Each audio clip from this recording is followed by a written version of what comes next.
In this video, we're going to talk about engineering notation and the metric prefixes. All right. So engineering is a type of scientific notation.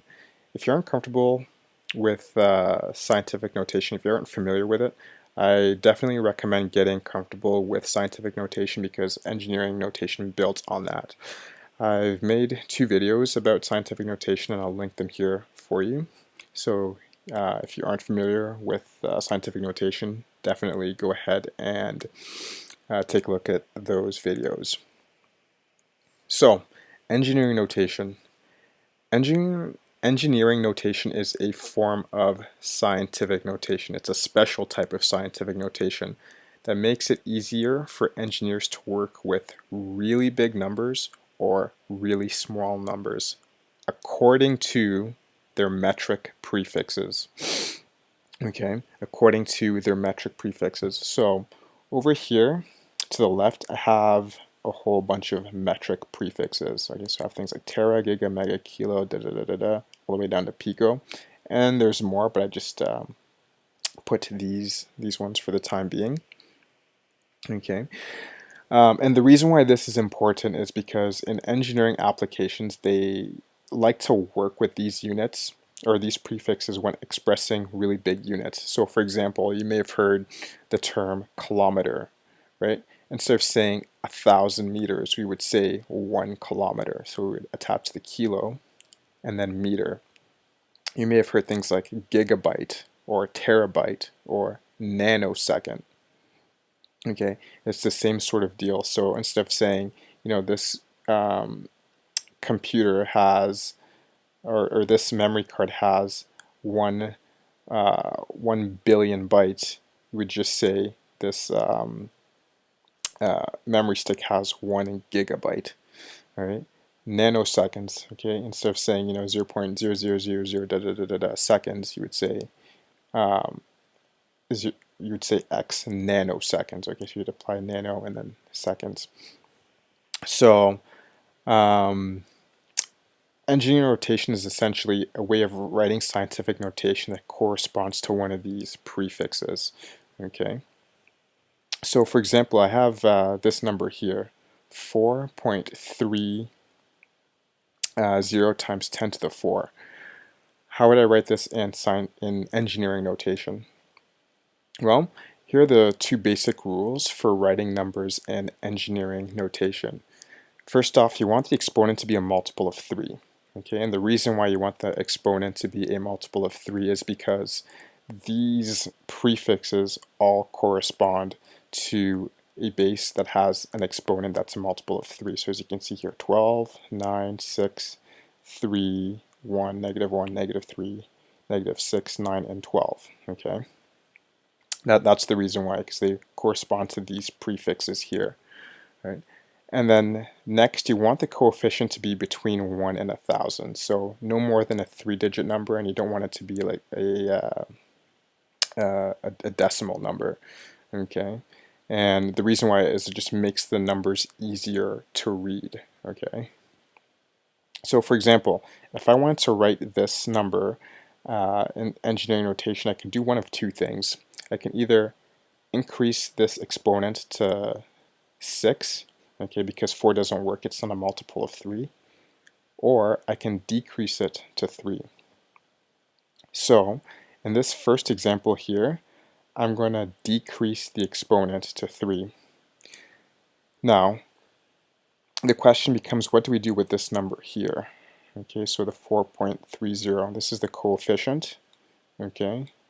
This right here is the base, which is always going to be 10, and then 4 is the exponent.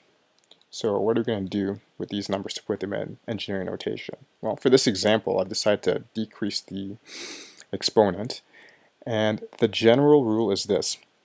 Whenever you decrease the exponent, you always increase the decimal. So I move this decimal up front to the 3. If you ever increase the exponent, you would decrease the decimal. So let's say I increase this to 6, I would decrease the decimal 2 places because I increased it by 2. I increased the exponent by 2. In this case, I decreased the exponent, okay, by 1, so I'm going to increase the decimal by 1. So what I'm going to do is I'm going to write it like so. So I'm going to write it 43.0 times 10 to the 3. Okay, and that's how you express this number in engineering notation. So as you can see here, unlike scientific notation, the decimal doesn't necessarily have to come after the first number. It can be anywhere as long as the number is between 1 and 100 and the exponent is a multiple of 3. Now, alternatively, I can go the other way. I can decrease the exponent, or sorry, I can increase the exponent to 6. Okay, sorry, fix the writing there. I can increase the exponent to 6. Okay, so if I'm increasing the exponent, what would I have to do with the decimal on the coefficient? What would I have to do with this decimal if I'm increasing this exponent to 6?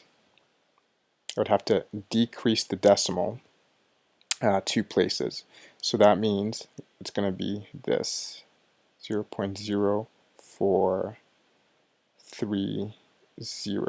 Okay, so 1, 2. Okay, as you can see here, it is also a multiple of 3. The exponent is a multiple of 3. But if we look over on the coefficient here, it's less than 1, right? And remember, in engineering, we're trying to make things easier. We're trying to write things in such a way that's easier. So this number wouldn't be ideal. So it's better to write it in this form here. Okay, that would be the ideal form for writing a number in engineering notation. All right, let's look at another example. So let's say we have this number here. Okay, we have 1.23 times 10 to the negative 7. How would I write this in engineering notation? Well, one thing I can do is I can increase this exponent to 6, or sorry, to negative 6. Okay, let me fix the writing here. Okay, so negative 7. Okay. What I can do is I can increase this exponent to negative 6. All right. So if I'm increasing the exponent, what am I doing? I would have to decrease the decimal. So it would be 0.123 times 10 to the negative 6. But as you can see here, yes, the exponent is a multiple of 3, but the coefficient is less than 1, so that's not ideal. So it's probably best if we decrease the exponent. So instead of increasing to 6, we'll decrease to negative 9. 10 to the negative 9. So since we are decreasing the exponent by 2, what we're going to do is we're going to increase the decimal by 2. So we're going to go 1, 2. So that will be 123 times 10 to the negative 9. And this would be the right form in engineering notation. Okay, so let's do one more example here. There are a couple examples that you might see on a test. So for example, let's say you have an asteroid, okay? So it's traveling at a speed of 28,972 kilometers an hour. Okay, kilometers. Or let's say this is the Millennium Falcon. Okay, the Millennium Falcon is traveling at 28,972 kilometers an hour. It's kind of slow for the Millennium Falcon, but maybe Han Solo just wants to save some gas or something. All right, and he travels for 3 hours, okay, how far does he get, right? So we know that delta d, okay, distance is equal to speed times time, and so that would be 28,972 kilometers per hour times 3 hours. Punch that into your calculator, and that would give you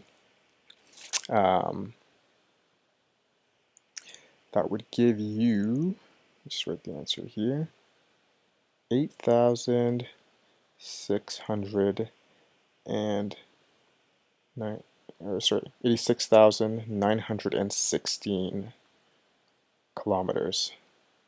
So that's how far the Millennium Falcon would have traveled in that time. Of course, we would want to write this in engineering notation. So an easier way to do that is to, so in this particular case, the decimal is right here, okay? So there's an imaginary decimal right there. And so what we can do is we can either increase the decimal to, increase the exponent to 3, because it'll be times 10 to the 0. So we can increase it to 3. In that case, that'll bring the decimal back here. Okay, so 1, 2, 3. Actually, you know what, I'm going to write this here, just for the sake of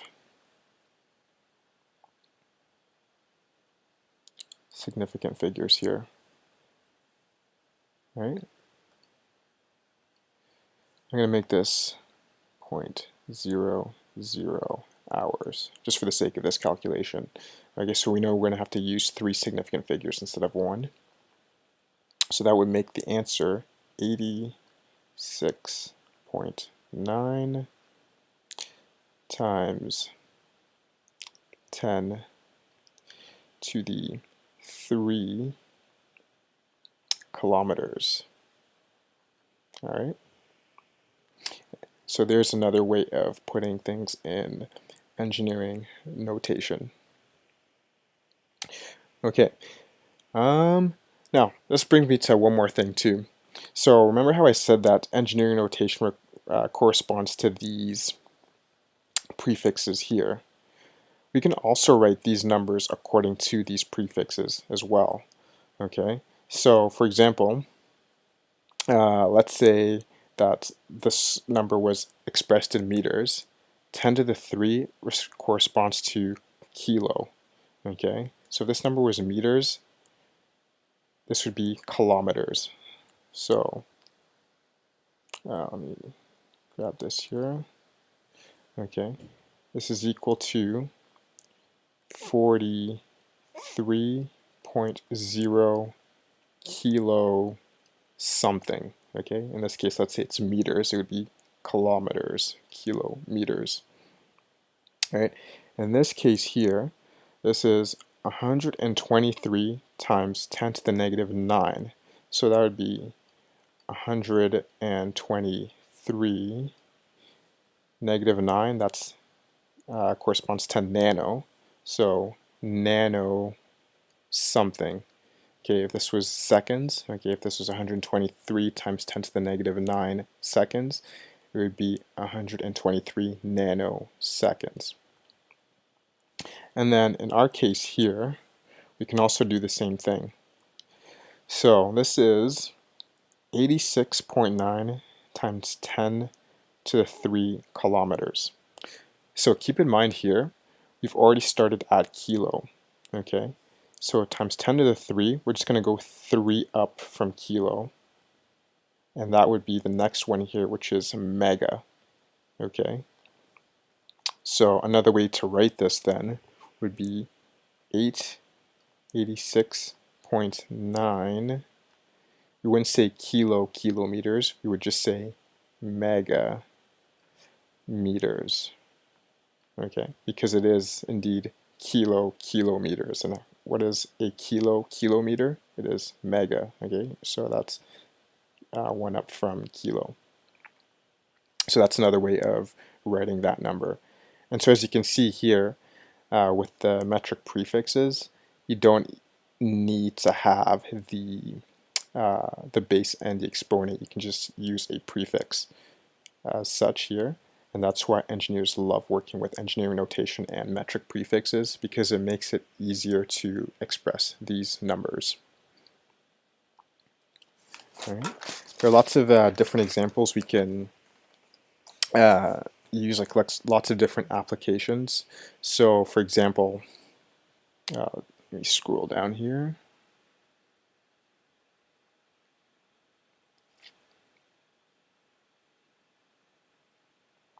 For example, if I wanted to,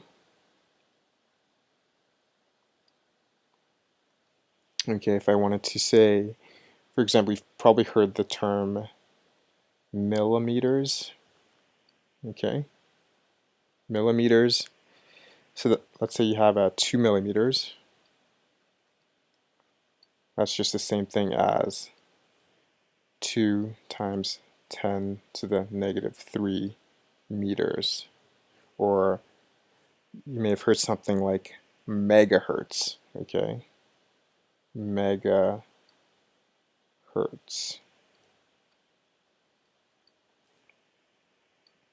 Okay. You may have seen something like, for example, megahertz is like a unit of frequency. So radio frequencies, for instance, you may have heard something like 121.500 megahertz. Okay. That can also be written as 121.500 times 10 to the 6 hertz. Okay. So, yeah.